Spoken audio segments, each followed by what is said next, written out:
The night she whispered that I was her everything. I believed her. God, I really did. I was the kind of man who thought love could fix anything, that if you just gave enough, worked hard enough, stayed loyal enough, somehow life would reward you with peace. But I learned too late that love can blind you, and that sometimes, the people you protect with your whole heart are the very ones sharpening the knife behind your back. My name's Aaron. I'm 33, and for the last 5 years I thought I was living the kind of love you only read about. My wife, Melissa, was my world, beautiful, ambitious, full of dreams. When we met, she was a college art student struggling to pay rent. I was working nights at a delivery company, saving up for something bigger. She used to paint in our tiny apartment, soft music playing, sunlight spilling across the canvas. I'd sit there, exhausted after a double shift, watching her paint, thinking, "This is it. This is happiness." She'd look at me sometimes, eyes soft, brush still in hand, and say, "You're my hero, Aaron. One day I'll make it big, and you won't have to work a single day again." And I believed her. So I worked harder. I picked up a second job, construction in the mornings, delivery at night. My hands were cracked, my back always sore, but when I came home and saw her smile, it felt worth it.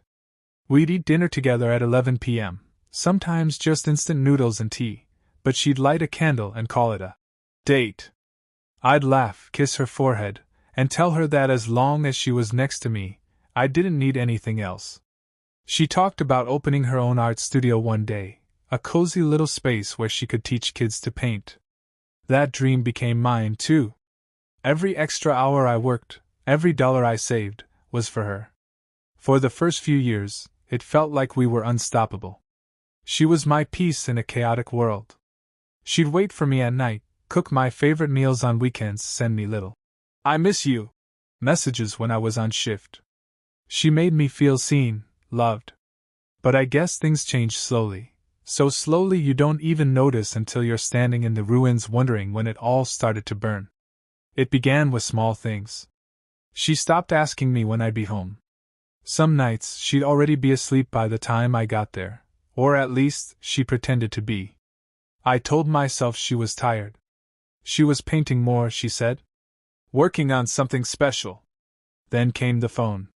She used to leave it anywhere, on the counter, on the bed, in my hands while she showered. But now, it never left her side. Once, I reached for it just to check the time, and she almost flinched. "Don't snoop," she said, half laughing. I remember staring at her, thinking, snoop? I'd never had a reason to. Still, I let it go. Love makes you explain away things you shouldn't. Then she started dressing up more, even when she wasn't going anywhere special. "I'm just meeting my art mentor," she said once, her lips painted red, hair curled, perfume heavy in the air. I smiled, told her she looked beautiful, but deep down, something in me twisted. That night, when I got home from work, she wasn't there. I called her, no answer. Texted, nothing. Hours passed. She came home at 1 a.m., makeup smudged, smiling like nothing was wrong. "Lost track of time," she said, slipping past me into the shower. The scent of unfamiliar cologne followed her in. I stood there, silent, trying to breathe. I told myself I was imagining it. I had to be. Melissa wouldn't do that. Not her. Not us. But the distance kept growing. Her laughter changed. It wasn't the same warm sound that used to fill our little home. It was sharper now, more private. Like she was carrying a secret she didn't want me to see. I remember one night around midnight. I came home earlier than usual. She didn't expect me. Her phone was on the table, screen glowing. A message popped up. "Can't stop thinking about you tonight." My chest went cold. Before I could touch it, she appeared behind me, snatched the phone, and said, "Or text. Chill." Then she smiled, but it didn't reach her eyes. I wanted to ask, to scream, to demand the truth. But instead I nodded. Like a fool who was afraid of losing something that was already gone. The days turned into weeks, and that uneasy feeling became my shadow. I couldn't sleep. Couldn't focus. Every night, I'd lie awake, staring at the ceiling, wondering where she really was, who she was talking to, why she didn't look at me the same anymore. Still, I tried to fix it. I started leaving little notes in her studio. Proud of you, love you always. I'd bring her coffee in the mornings before leaving for work. I even cut back my hours so I could spend more time with her. But she seemed irritated.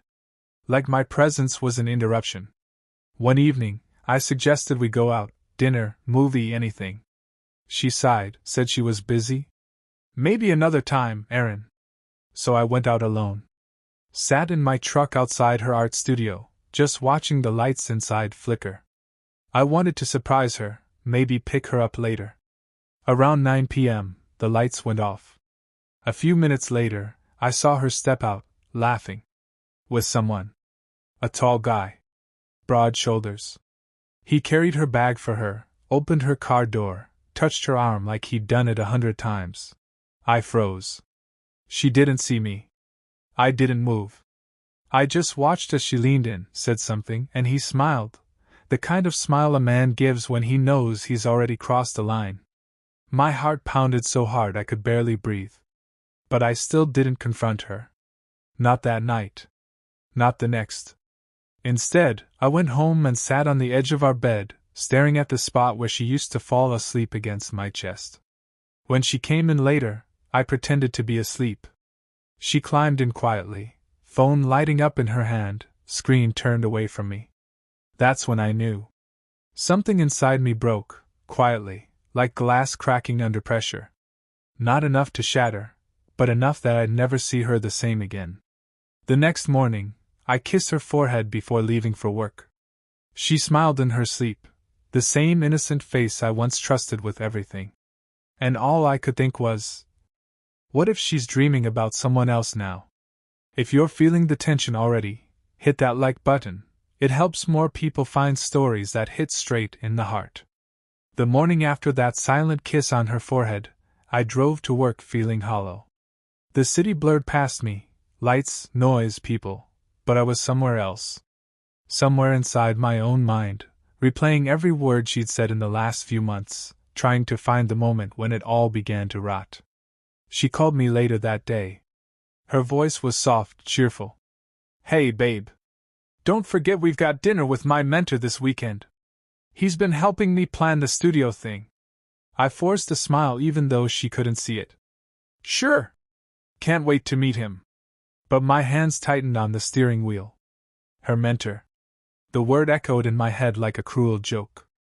That weekend I put on my best shirt, the one she'd bought me for our anniversary, and we drove to an expensive restaurant downtown. She looked radiant, wearing the same perfume that used to drive me crazy. But now, that scent felt like poison. When we walked in, a man stood to greet us. Tall. Confident. The same man I'd seen outside her studio. He smiled at me, extended his hand. You must be Erin. I've heard a lot about you. I shook his hand, forcing my jaw to unclench. Yeah. I've heard a lot about you too. Melissa laughed nervously, brushing her hair back. You two are gonna get along great. Mark's been helping me with business stuff. He's brilliant. Clearly, I said. Dinner was strange. He talked about art shows, gallery investors, and future plans, all the things she and I used to dream about together. And every time he spoke, she looked at him with that same spark in her eyes that used to belong to me. When she reached for his hand while laughing at a joke, she froze, just for a second, then quickly pulled back. But I saw it. I saw everything. I didn't speak much.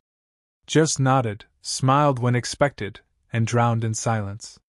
After dinner, as we drove home, she tried to make small talk. So? What do you think of him? I stared straight ahead. He's charming. Yeah, she said, smiling faintly. He really is. And that small flicker of admiration in her voice, it stabbed deeper than anything she could have said. The days that followed were unbearable. She was always busy. Always working on projects. I'd come home to find her studio locked. She said it was too Protect unfinished work. I wanted to believe her, but belief doesn't silence doubt, it just buries it until it explodes. One night, I decided to follow her. I hated myself for it, but I had to know. She said she had a late meeting with Mark about the studio launch. She kissed my cheek before leaving, said, "Don't wait up." I did. I followed her car through the dim streets, headlights off, staying just far enough behind. She drove past her usual route, into the next town over, pulling into a small boutique hotel. I watched her park, fix her hair in the mirror, and step out, heels clicking against the pavement. A few minutes later, a familiar black SUV pulled in. Mark stepped out. My heart stopped. They didn't hug, not immediately. They looked around first. Then she smiled that smile. The one that used to belong to me. And he leaned in, kissed her like it was something they'd done 100 times before. I felt something inside me shatter, clean, final, irreversible. I wanted to run at them, scream, drag him away from her, demand why. But I didn't. I just sat there, hands shaking, tears running down my face, watching the woman I'd built my life around walk hand in hand with another man into a hotel room. For hours I stayed in that car. The rain started. My windshield fogged. I watched the hotel door like a ghost watching his own grave. When she finally came out, around midnight, she looked different. Lighter. Happy. I wanted to vomit. She didn't see me when she drove away. When I got home, I sat at our kitchen table, staring at the clock. 1:17 a.m. She walked in at 1:30, hair slightly messy, cheeks flushed. "Sorry," she said softly. "Meeting went long." I nodded. "Yeah. Looked like it." She froze. "What?" "Nothing," I whispered. "You just look tired." She smiled faintly, relieved, and walked to the shower. That night I didn't sleep. I couldn't. I sat awake until morning, staring at her phone charging beside the bed. At 5 a.m., it buzzed with a message. "Mark, had an amazing night. I can still taste you." The sun was rising when I stood up, walked outside, and screamed into the empty street. My throat burned, my chest felt like it was caving in, but no sound could ever carry the kind of pain that lived inside me in that moment. For the next few days I played dumb. I went to work, came home, kissed her cheek, smiled when she talked. I was studying her now, every word, every move, every lie. I wanted to understand how she could look me in the eyes after what she'd done. But the thing about pretending is that it gives you power. She thought I was still blind. A week later, she mentioned needing money to finalize the studio papers. I handed her the check. She kissed me, said I was her rock. I smiled. Inside, something dark was growing. I started collecting proof, quietly, carefully. Photos. Texts. Hotel bills. Everything. Each piece was another nail in the coffin of the life I thought we had. One night, while she was asleep, I opened her laptop. Password? Our anniversary date. She must have thought I'd never look. Inside were messages, hundreds. Her telling him she loved him. That I was boring. That she was only with me because she owed me. He wrote back, saying soon she wouldn't have to pretend anymore. I sat there for hours, reading until my eyes went numb. Every lie, every betrayal, burned into me. When I finally closed the laptop, I wasn't angry anymore. I was calm. Too calm. And that's when I realized this wasn't going to end with yelling. It wasn't going to end with begging. It was going to end with silence. She had no idea that the studio lease, the dream she'd been building, was in my name. That the funds came entirely from my account. That I was the one who could pull the plug whenever I wanted. She was painting her future on a canvas I owned. And she was about to find out what betrayal feels like from the other side. But before that, I needed her to think she'd won. The next day, I came home with flowers. Told her I'd been distant, that I missed her. She melted instantly. Tears filled her eyes. She hugged me, said she loved me. I almost laughed. We spent that weekend together. Movies, cooking, laughing. She looked at me like she used to. But all I saw was the mask. And I played along. Smiled. Kissed her forehead. Held her hand while she texted him under the table. By then, I already had everything I needed: evidence, timing, access. I knew their next meeting. I knew the date of her studio's grand opening. She thought it was going to be her big night: investors, art critics, friends. A celebration of her hard work. But for me, it was going to be the night the truth finally stepped into the light. When the evening came, she was glowing. Beautiful. Nervous. She kissed me before leaving. "Wish me luck, baby." "Always," I said. I watched her drive away, my heart steady, my mind quiet. For months, I'd been drowning in heartbreak. But now, I felt something else, something sharp, focused, cold. Because the game had changed. And I wasn't the fool anymore. If you're still with me through this heartbreak, make sure to subscribe. More real, painful, and shocking stories like this drop every day on Betrayal Tells. The night of her studio's grand opening was supposed to be the proudest moment of her life. Months of planning, painting, and pretending had led to this, the dream she said we built together. But really, she'd been building it with someone else. I stood in front of the mirror, tying my black tie, calm in a way I hadn't been in months. I'd spent weeks replaying every betrayal, every lie, every kiss she gave that wasn't mine. But tonight, I wasn't the broken husband anymore. I was the man who finally understood that silence could be sharper than a blade. The studio was crowded when I arrived. Soft jazz played, lights shimmered against the white walls lined with her artwork.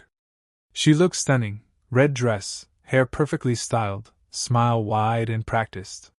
She spotted me across the room and waved. I smiled back. For the first time in months, it felt real. She came over, glowing. "You made it. Wouldn't miss it," I said, handing her a bouquet. "Congratulations, Melissa. You deserve this night." Her eyes softened. "Thank you, Erin. For everything." She kissed my cheek, and for a brief second, I could almost feel the old her, the woman I loved. But that illusion died the moment I saw him. Mark was standing near the back, drink in hand, pretending to be just another guest. He nodded at me, that smug half-smile plastered on his face. The kind of look that said, "I took what was yours." I turned away before the rage could rise. I wasn't here to fight. I was here to finish it. At 8:30, the lights dimmed, and Melissa took the microphone. "I just want to thank everyone who believed in me," she said, voice trembling with excitement. "Especially my husband, Aaron. He supported me when no one else did. This dream is ours." The audience clapped.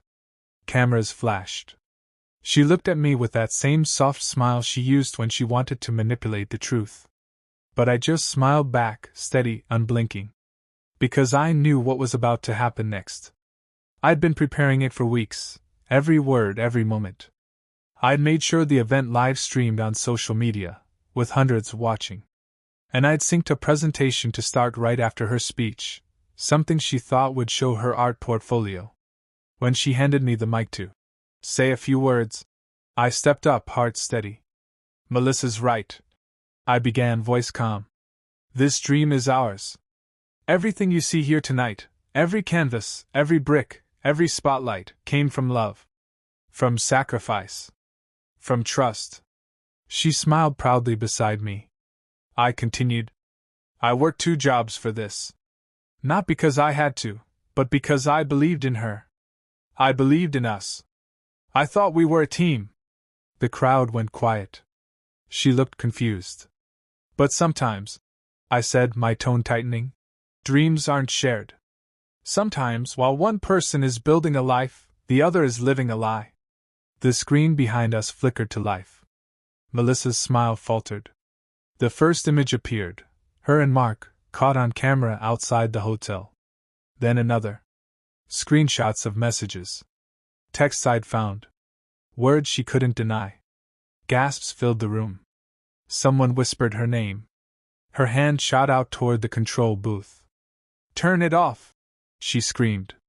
But it was too late. The room was frozen in silence, faces twisting in shock, pity, disgust. I looked at her one last time. Her mascara was running, breath uneven, eyes wide like she'd just seen herself for the first time. I didn't go home that night. I drove out of town, to the old lake we used to visit when things were good. I sat there, watching the reflection of the moon on the water, thinking about everything, every promise, every sleepless night, every "I love you" that now felt like a lie. Around midnight my phone buzzed. Dozens of missed calls. Messages. One from her. "Please, Aaron. Don't do this. You're ruining my life." I stared at the screen, then typed back. "No, Melissa. You ruined it yourself. I just turned the lights on." Then I blocked her number. The next morning, news spread fast. The video had gone viral. People were sharing it everywhere. Artist exposed by husband at gallery opening. It wasn't my intention for it to explode like that, but maybe, deep down, it was justice. By the end of the week, her investors had pulled out. The studio lease? Cancelled. The building? Legally mine. She tried to call me again, begged for forgiveness, said she'd made a mistake. I didn't reply. Instead, I visited the studio one last time. It was quiet now, empty, just faint traces of paint and perfume lingering in the air. Her final painting sat unfinished on the easel, a woman holding a broken heart made of glass. I looked at it for a long time. Then I smiled faintly. Guess it finally broke. I turned off the lights, locked the door, and left the key on the counter. In the months that followed, I rebuilt myself. I focused on the things I'd forgotten: my health, my peace, my own dreams. I found work that didn't drain me, started painting again, something I hadn't done since before her. Funny how life circles back. I don't hate her anymore. That's the thing people don't understand about betrayal. The anger fades. What remains is clarity. You stop mourning the person who hurt you and start mourning the person you were before they did. Sometimes I still pass by that old studio. The sign's gone now, windows boarded up. Just another forgotten building. But every time I see it, I'm reminded of one truth: you can spend your whole life trying to build someone else's dream, but if they don't value your heart, you're just building your own destruction. That night, by exposing her, I didn't destroy her, I set myself free. And freedom is the sweetest revenge there is. If this story touched your heart or reminded you of your own experience, share this video with someone who needs to hear it. And if you have a story like this, send it to us. Your story could be the next one featured on Betrayal Tells.